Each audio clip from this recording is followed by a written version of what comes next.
కొంచెం over strain అయినా లేదా మనం రెగ్యులర్ యాక్టివిటీస్ ఏవైతే మనం జాబ్ కానీ డెస్క్టాప్ వర్క్ కానీ ఓవర్గా కొద్దిగా స్ట్రెయిన్ అయినా కూడా పెయిన్ రావడము, కొంచెం ఎక్సర్సైజెస్ చేసినా మనకు ఉపశమనం కలగడము, లేదా ఎక్కువగా రెస్ట్ తీసుకుంటేనే మనకు ఉపశమనం రావడం, ఒక్కొక్కసారి ఉపశమనం కూడా రాకపోయి మనం డాక్టర్ దగ్గరికి వెళ్ళాల్సిన పరిస్థితి వస్తుంది. సో యూజువల్గా మనం ఆ స్టేజ్లోనే, అంటే కొంతమంది హెల్త్ కాన్షియస్ ఉన్న వాళ్ళు డాక్టర్ దగ్గరికి వెళ్తారు, హెల్త్ కాన్షియస్ లేని వాళ్ళైతే డాక్టర్ దగ్గర కూడా వెళ్ళరు. వాళ్ళు ఇంట్లోనే రెస్ట్ తీసుకొని ఒంటిగా తగ్గించుకునే ప్రయత్నమే ఎక్సర్సైజ్ చేసో ఏదో చేసి తగ్గించుకుంటూ ఉంటారు. సో అలాంటప్పుడు మనకి ఏం జరుగుతుంది, డాక్టర్ దగ్గర పోతే ఒక ఎక్స్రే తీస్తాడు, కొంత గ్యాప్ వచ్చిందమ్మా, ఎందుకంటే డిస్ప్లే కనబడవు ఎక్స్రేలో. సో కొంత గ్యాప్ వచ్చింది, కొంచెం స్టిఫ్నెస్ వచ్చింది, ఏం పర్లేదు, రెస్ట్ తీసుకోండి, ఓ 2 రోజులు 4 రోజులు పెయిన్ కిల్లర్ వాడేసేయండి, అయినా తగ్గకపోతే ఓ ఫిజియోథెరపీ చేయించుకోండి అని చెప్పేసి మీకు పెయిన్ మేనేజ్మెంట్ ట్రీట్మెంట్ ఇస్తూ ఉంటారు.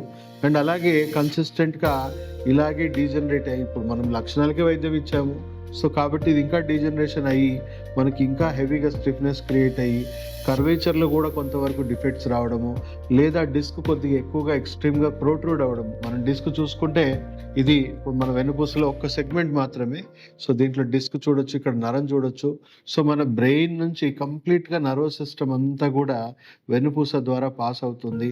సో ఈ సర్వైకల్ రీజన్ నుంచి మన చేతి నరాలన్నీ కూడా పాస్ అవుతూ ఉంటాయి. సో మెడ దగ్గర నరాలు ఏమన్నా కంప్రెస్ అయ్యాయి అనుకోండి, విపరీతంగా మెడ నొప్పి, తల నరాలు కంప్లీట్గా కంప్రెస్ అయ్యి తల తిరగడము, తర్వాత వర్టిగో లాంటి కండిషన్స్ రావడము.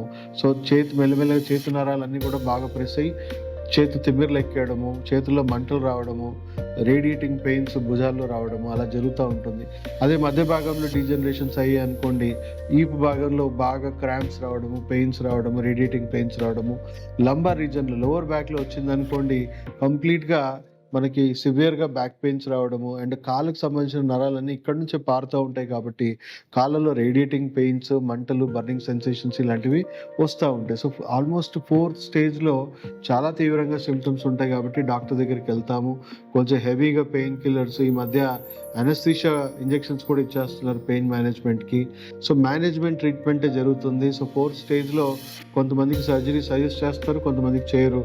బట్ ఇంకా కొద్దిగా ప్రోగ్రెస్ అయిపోయాక 5th స్టేజ్లో మీ పని మీరు చేసుకునే పరిస్థితులు ఉండరు.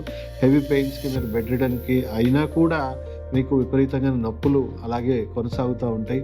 సో అప్పుడు చూసుకుంటే ఎంఆర్ఐ తీస్తే మీ డిస్క్ హెవీగా ప్రొలాప్స్ అయిపోయి ఉంటుంది, నరం పూర్తిగా కంప్రెషన్లో ఉంటుంది. సో కంపల్సరీ మీకు సర్జరీ అండర్గో కావాలని చెప్తారు.